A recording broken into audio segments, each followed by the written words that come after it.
it's like the classic Democrats are the people who ran for class president when you were in like high school, and Republicans are the class bully. Stay tuned for more about Democrats and democracy with Lauren Egan of the Bulwark.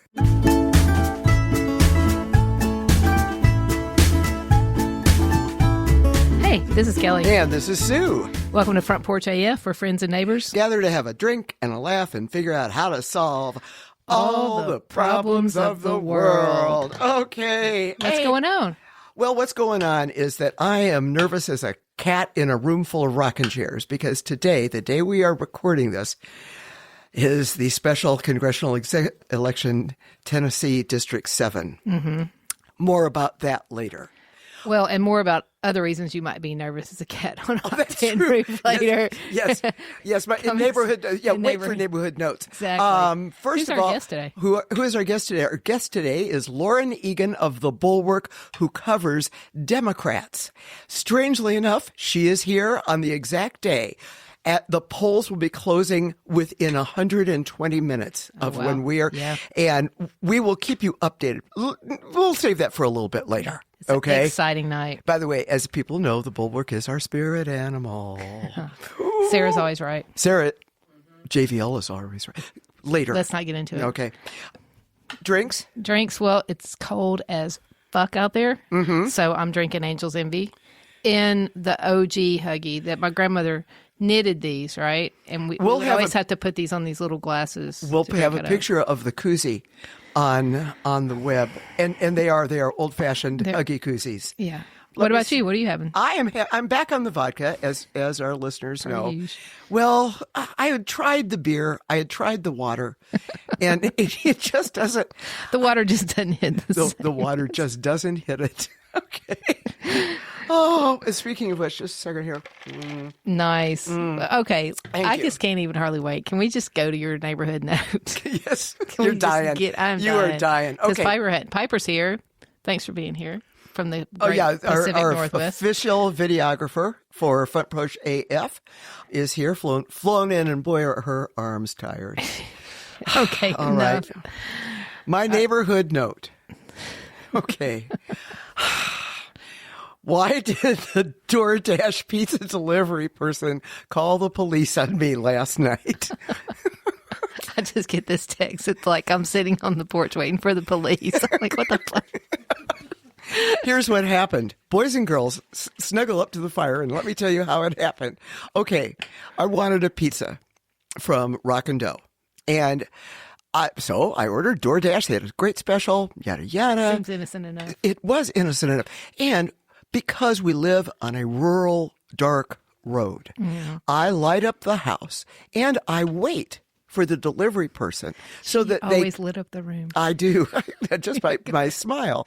Anyway, so I'm out on the porch because I'm following on GPS and I see the car is within 100 feet. So because I'm a kind person, I step out into the light and I start waving my hand like, well, listeners, I'm waving my hand and I'm waving my cane. And the car drives right by. And I thought, well, how could they have missed this brightly lit up house? And the car turns around and comes back slowly and slowly. And I get out there and I'm more gesticulating. And it passes right on by. And so with now the phone and the cane, with the phone and the cane. And so now I'm getting a little ticked. And when the car turns around again and approaches very, very slowly and gets his nose into our driveway, I go, "Are you an idiot?" And I start yelling, "How can you miss a house? I'm out here." And the car backs out and goes down the road. And I get a phone call. Ring, ring. "Hi, this is Velma, and I'm trying to deliver a pizza to XXX Neely's Bend Road. But there's a crazy lady on the porch with a gun. And so I'm not going to come there and deliver your pizza. I'm calling the police."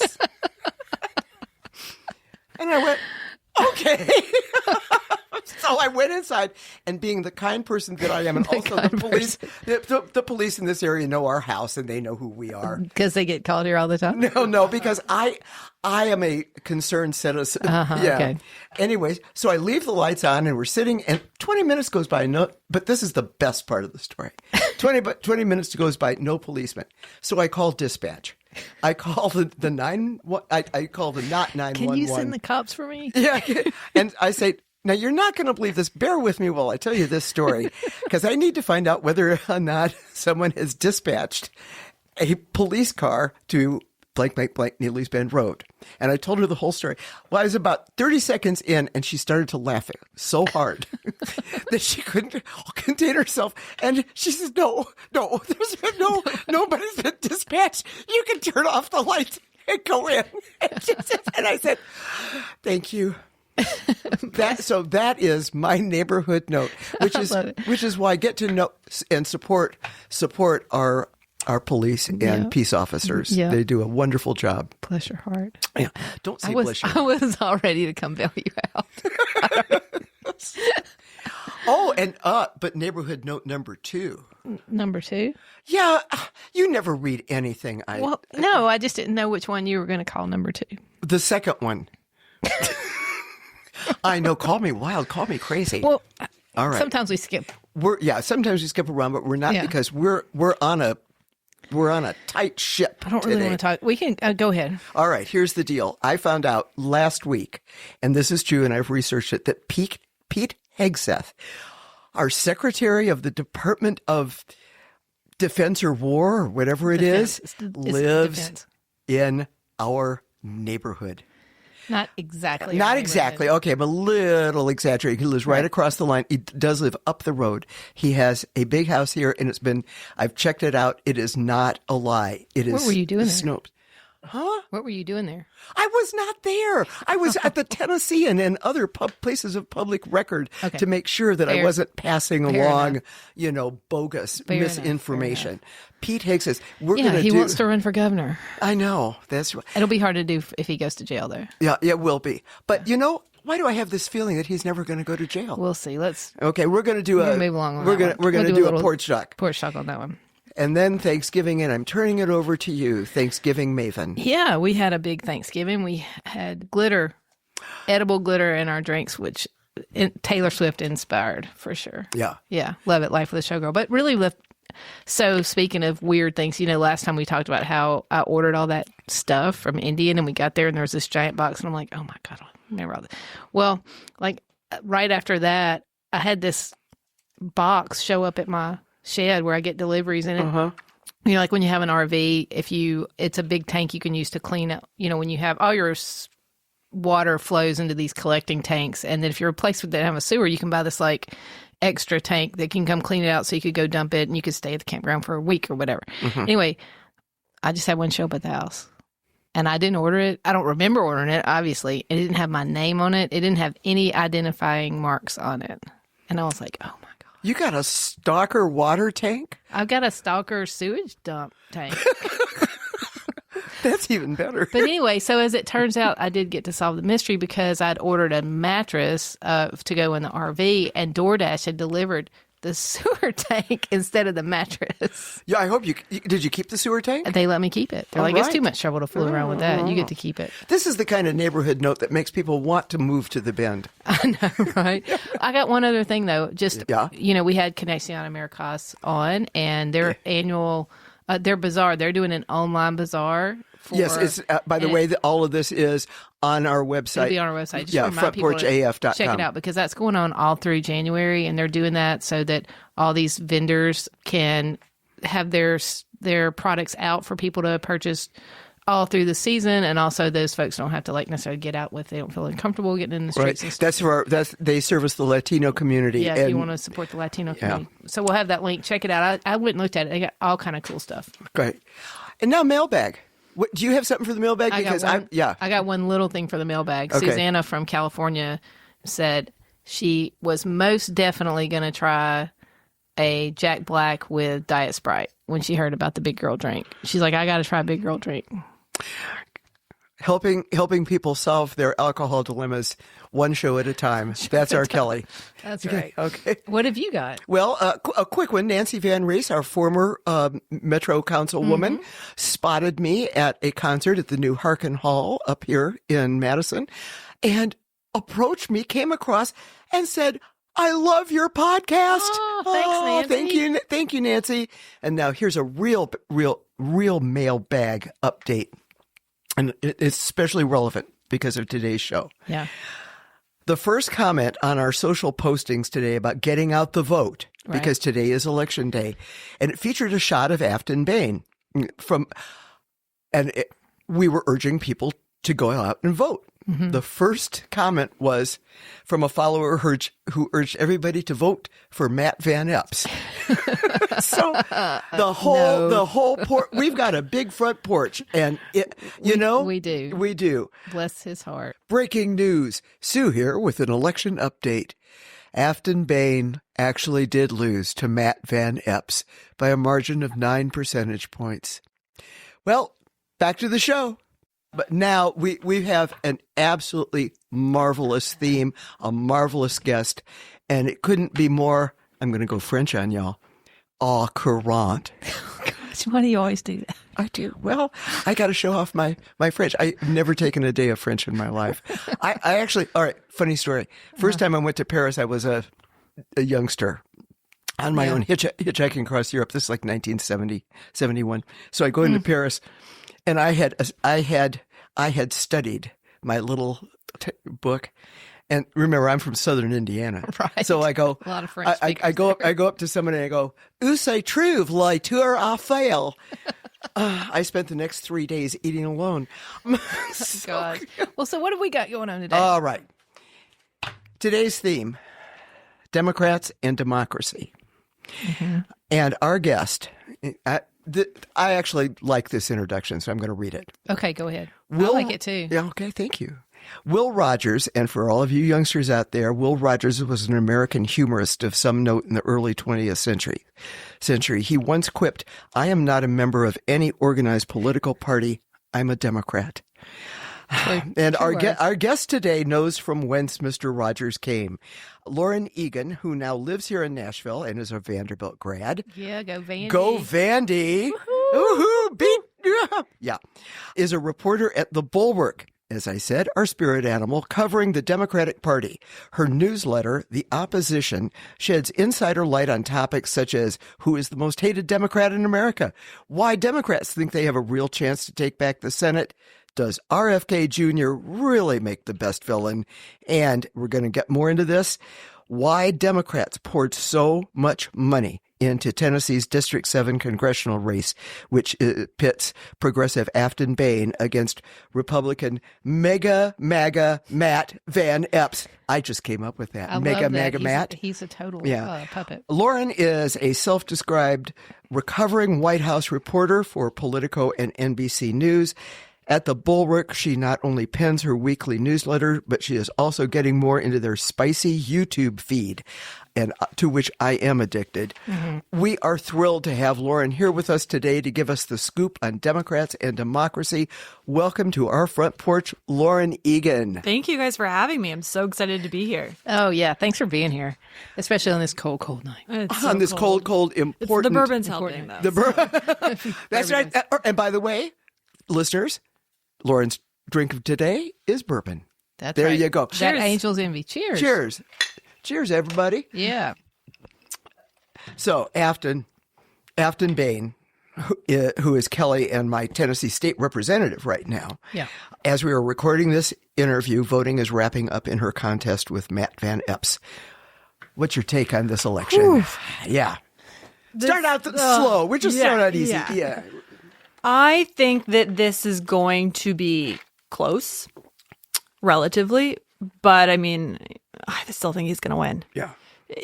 There's only it is such a Trumpy district, you know. Yeah, 22 points. Yeah, and it's just cut so oddly. You know, obviously this used to be we all used to be in Jim Cooper's district. Yeah. Nashville used to be one district, and then they redistricted to the state, obviously after the 2020 census, and it's just very hard to run here as a Democrat. You have to turn out Nashville, but then you also have to try and appeal to really rural voters that are basically like by the Kentucky border and by the Alabama border. It's a really, really hard district to run in. It is such a weird. We'll put a picture of it on the website, but the way.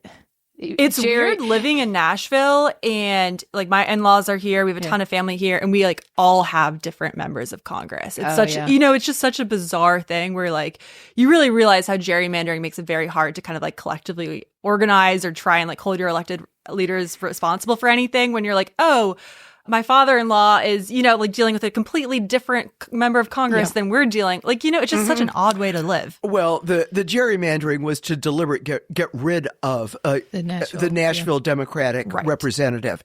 They are doing the same thing in Indiana. They're splitting up Indianapolis, my home state. Are they going to be able to do it? Oh, yeah. But, I think in Wikipedia, there's a picture of Tennessee if you Google gerrymandering. Yeah, it's bad. It is. I mean, it's one of the worst maps. Yeah. What have you seen Aftyn Behn has done differently from other Democrat races to make it so competitive? Yeah. To turn into a turn a 22 plus Trump territory into a horse race as we speak. I think the special election element of this is helping her a lot. And I don't think Democrats always like to acknowledge that part of this. But Democrats tend to do a lot better during specials. And so the strategy that her campaign has had is basically, okay, this is all about turnout. We're not really trying to persuade voters here. So I just talked about how challenging this district is to run in. But they're kind of not really attempting to get some of those really rural voters who maybe voted for Trump in the last election to come to their side. It is all about turning out the parts of Davidson County, which of course is Nashville, getting those voters to come out to the polls. That's basically been the strategy, but it's still kind of like it's a balancing act, right? Like it's still hard because at the same time, while it's all about getting your team to show up, it's still a red district, and she's trying to sort of navigate the political realities of this district. So it's one of her best ads, a really great ad. I'm sure you guys saw it, the one where she's kind of in a honky tonk and talking about. Oh yes, it was a good ad. She doesn't mention she's a Democrat in that ad, which I thought was really interesting.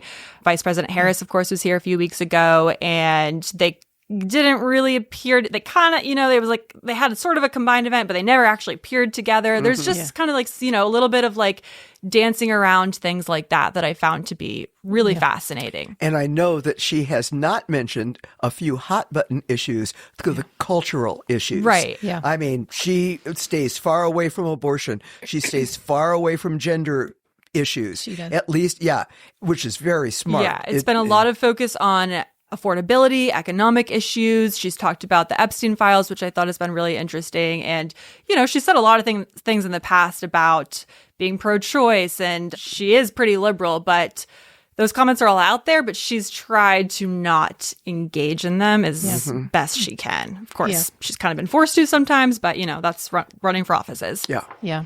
But those talking points have definitely been around those kitchen table issues that we're all struggling with. What do you think? Like the Democratic Party, also from the outside looking in, has kind of gotten behind her in a way that's a little bit. I don't know how to put my finger on it, but it feels a little bit different than they have in the past.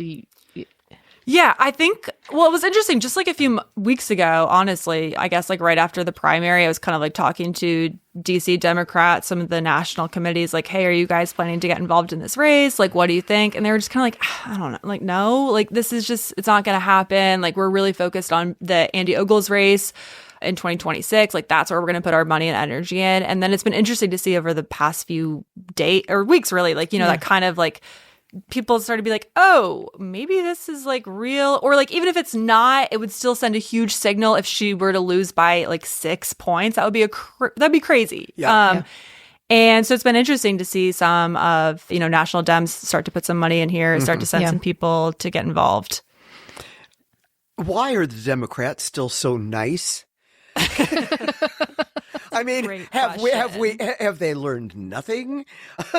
Yeah, I'm like, where do you even start psychoanalyzing it? I think it's like the classic Democrats are the people who ran for class president when you were in like high school, and Republicans are the class bully, and that's just like who they are at their core, and explains so much of who they are as adults. A great analogy. Like, I think that's it, and they can just overanalyze things, like talk themselves into, convince themselves that they're wrong on this. It's just like a kind of a little bit of a clusterfuck. I totally get that. A little? Yeah. Okay, which brings up the Democrats who seem to have a rising profile, the Gavin Newsoms of this world, the Zoran Mandanis of this world. I get a prize. I pronounced it correctly. Okay, we'll give you a prize. Anyway, what sets them apart? Social media. And I think their ability for Zoran, I think a lot of it is his ability to talk on camera. I mean, we all saw his videos. I'm sure like none of us really knew who he was a year ago. That's pretty remarkable when you think about that, Yeah.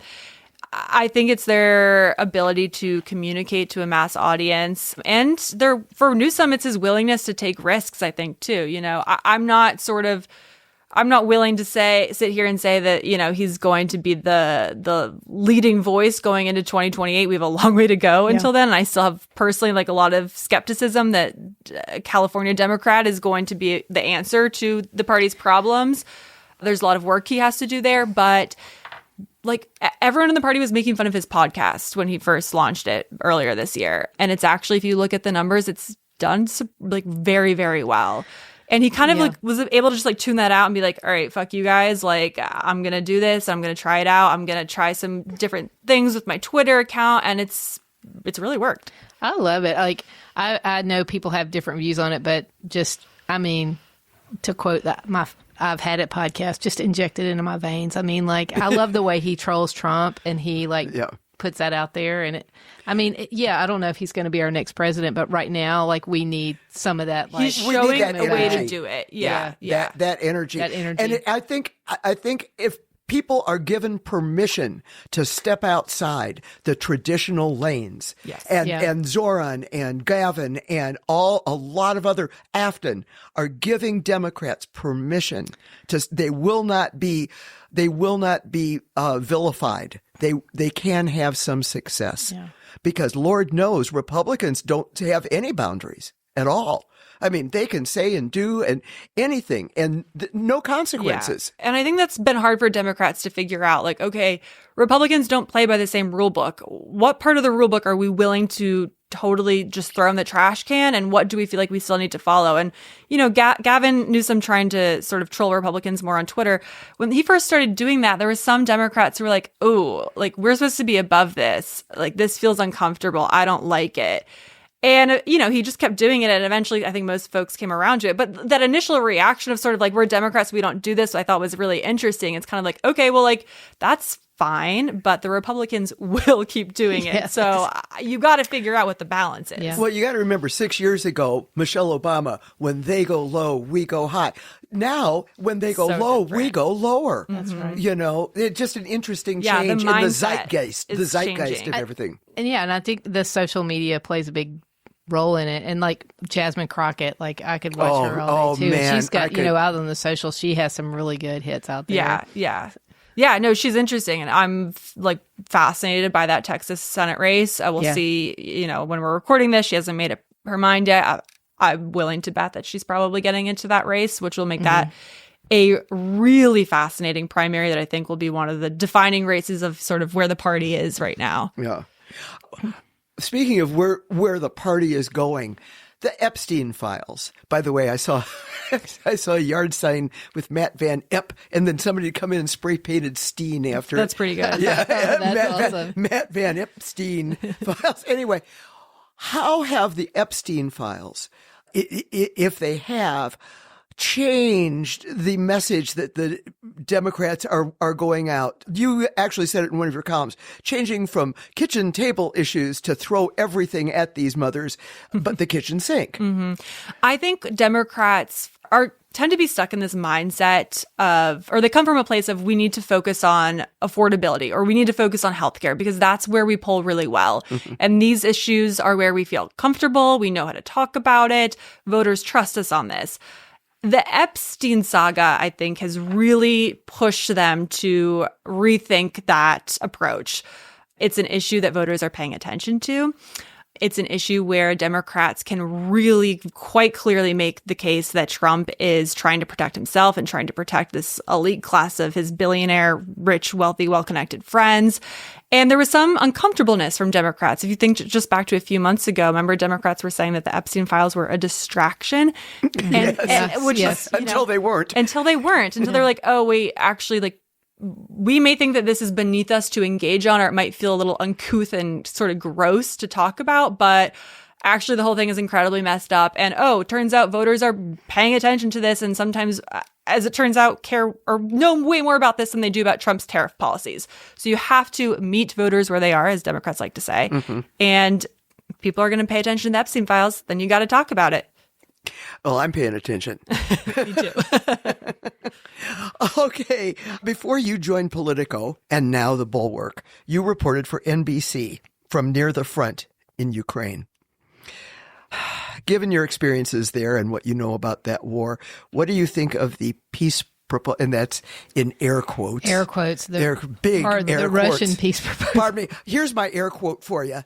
Yeah. There will be a picture of the Sue's gesture that I just made. birds. Yeah, two birds. What do you think of the peace proposal process that's currently underway? I think that war is incredibly complicated. And I'll speak from my experience when I was there. I was there just a few months after the war first started in the spring. So this was after Ukraine had beaten back Russia, pushed them out of Kyiv. Spirits were kind of high at that moment. And there was a real sense when I was there that they had already sacrificed so much that there was not a willingness from the Ukrainians that I was interviewing and I was spending a lot of time with. There was not a willingness to sort of give in on anything. I was there for a good bit of time, a few months. And by the time that I was leaving, when I was interviewing people on the way out, there was starting to be a little bit of a shift. There was some exhaustion. There was a sense of like, okay, well, my husband's died and all my sons are also at the, like, where does this end? Where does this go? It's very complicated. So I think if you talk to Ukrainians, there's a lot of pride. Yeah. But at the same time, they want this to end. They've made enormous sacrifices. Obviously, this is a really shit deal that they've been presented with. We'll see where things go. But it's a really tough situation. And there's no sort of good answer. Well, I'm going to ask you a quick question before we get. Can I ask one more question? Of course you can. This is Front Porch with Kelli and Sue. Just the whole concept of being there in Ukraine right after that happened. I mean, the feel there in the country. What was that like? It was pretty intense. I spent most of my time in Kharkiv, which is right on the border with Russia. And were you safe? No, definitely not. I have like this vivid memory of there was only like one hotel that was really open. And so all the reporters were kind of staying in this area. And it's just a totally surreal experience. Mm-hmm. The building next to us got bombed out in the middle of the night. Oh my God. And I slept through it. I was so tired. I slept through it. One of my producers had to come wake me up and be like, Lauren, you need to get to the bomb shelter. Oh, like, geez. What are you doing? So man. There's a lot of that. But when I was there was, at first spirits were pretty high because they had pushed Russia back and they're on the up. This is just a fascinating little anecdote. But I was going around to some of the villages that were right on the border, interviewing people who had just pushed Russia out. So these were people that had been stuck in their basements during Russia's occupation for a few weeks, and they were coming out of their basements. And I'm an American journalist, and they'd come up to me and they'd say, please thank Joe Biden for us. Please thank Joe Biden. And it really puts things into perspective. I think, as Americans, we forget that what happens in our politics doesn't just impact us. And it's a good, puts things in perspective. It's a good reality check. Yeah. Right. And for Joe, for all of his problems, and he probably should have stepped down. There were some good things that he was doing. Yeah. But by the way, I'm an avid reader of the newsletters that come out of the Bulwark. And I like the comment sections a lot. They get spicy. Your newsletter seems to draw some very heated disagreements. And I wanted to know, what do you find that people disagree with or take issue with you mostly? That you do not have rose-colored glasses on when you write about the Democratic Party. That is definitely the biggest source of, I would say, frustration from my readers, is that I shit on Democrats too much. And I try and remind them I'm not here to be unfair. In fact, I am here to be as fair as I possibly can be as a reporter. But, Democrats just lost an election to Donald Trump after warning us that democracy was on the line. I don't know what to tell you. It's not great. And yeah, I just, no, do you want the sugar-coated version of that? I don't think that's helpful to anyone, No, it is not. You cannot face reality with unreal facts. You cannot. I mean, and it is a fact. I mean, Democrats fucked up. Right. Big time. Yeah. But before we go, and we have to say goodbye, because I know we all have places to get to afterward, and you're going to stick around for a quick little magic 8-ball moment. But you are back in Nashville. I know you went to Vanderbilt here.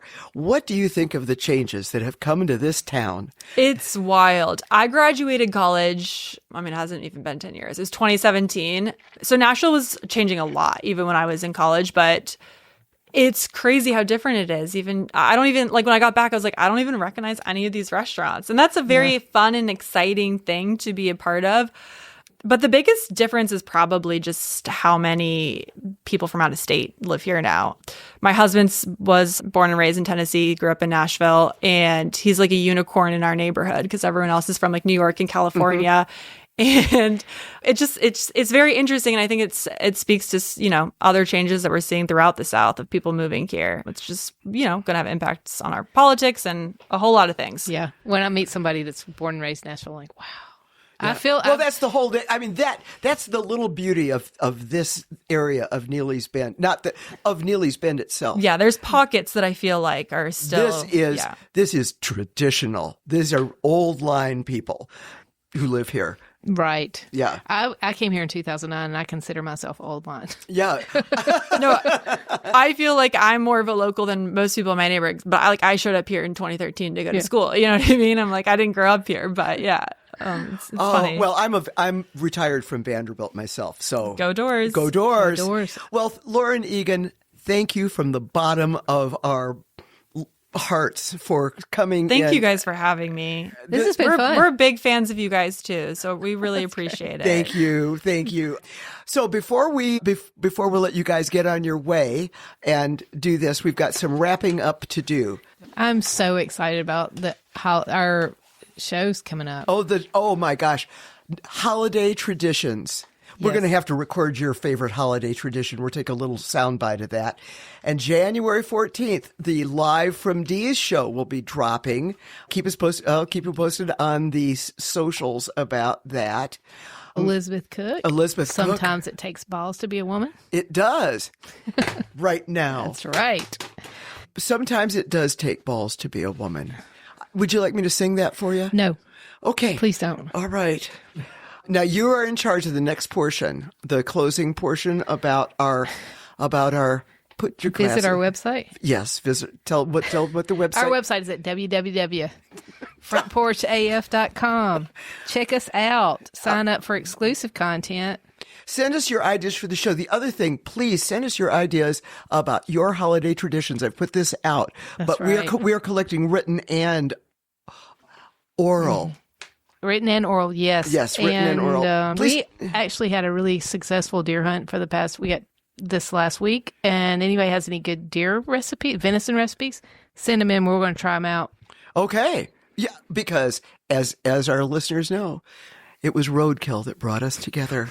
And on that note, roadkill brings everybody together. Follow us on socials, Facebook, Instagram, YouTube, one of these days TikTok, if I can ever figure it out, but never, ever. Never, ever. So until next time. When we gather on our audio front porch, grab a drink. That was that was yours. I'm so sorry. Do you want to do that again? Shit. Okay. Grab a drink. And solve all the problems of the world. Cheers, y'all.